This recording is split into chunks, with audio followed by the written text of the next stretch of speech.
Hi, I'm going to demo the Units feature. It affects most areas of the site and allows you to enter in food logs and foods and recipes in any unit of your choosing. So as a demonstration, I'm going to select cheddar cheese from my database, and you can see now that I have an amount, 28, and a grams as the measurement. But you can also change that to other things. Say I have 28 ounces, that changes everything over here. Or say I want 1 serving, you can toggle it. It also works if you come over here and you say you want anything to 22 calories, it converts it to servings. You can convert it to ounces or to pounds, and anything in your units.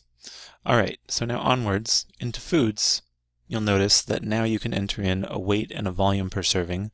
That's so that it can do conversions in any which way. I'm going to go down and find milk, because I entered that one. I put it's 245 grams in 1 cup, and if you edit it, you'll be able to enter in the volume and the weight, and you can do that for any of your other foods too that are in your database. So I'm going to go back up to the top and go to my dashboard and type in milk, and then you'll notice this one has a pull down and it has units for all of the types, both weight and volume. The same thing that you see here also shows up on your recipes when you edit them. So anytime you add a food, it's going to show up with the same auto calculation going any which way with any unit of your choice.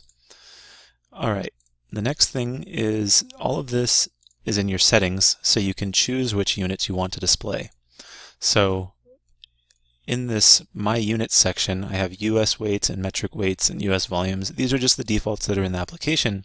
But for me, for instance, I might still choose to only measure in grams. So if I remove everything except for grams, then I go back to, let's say, my foods, you'll notice here I have weight per serving and grams here automatically. There's no need for me to choose it from the menu because it's the only way that I can measure things.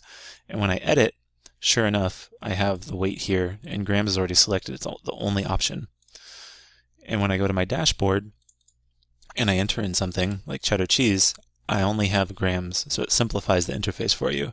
Now you can choose also in your settings, maybe you want one way to weigh things and one way to measure volumes, and it'll work also. So when you enter in cheese, since I've only selected grams for that, I only have a weight for that, sorry.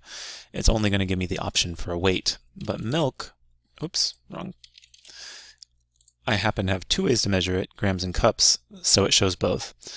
Sorry if this is a little complicated. The interface doesn't require you to do any of those settings or change things. I just wanted to show that it is very responsive to how you make your settings in order to simplify the interface for you as much as possible.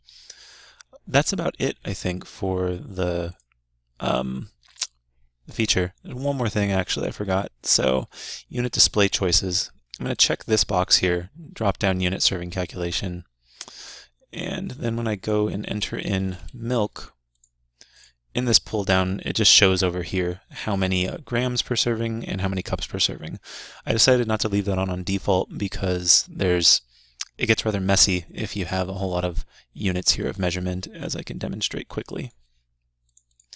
Just pick a bunch of these, go back to my dashboard, and then milk. And you can see there's a lot of information over here which you may or may not want, but if you only have a couple of units that you've chosen, then maybe it'll be useful for you. Anyways, now we can measure in units. I think it'll help a lot with recipes when you enter them in from other sources because people don't always think in grams and you have to do all that conversion.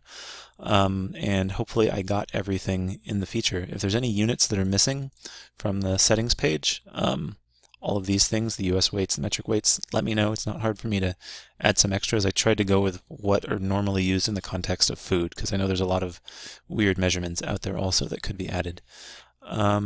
Anyways, let me know what you guys think, and I hope it helps. Thanks. Bye.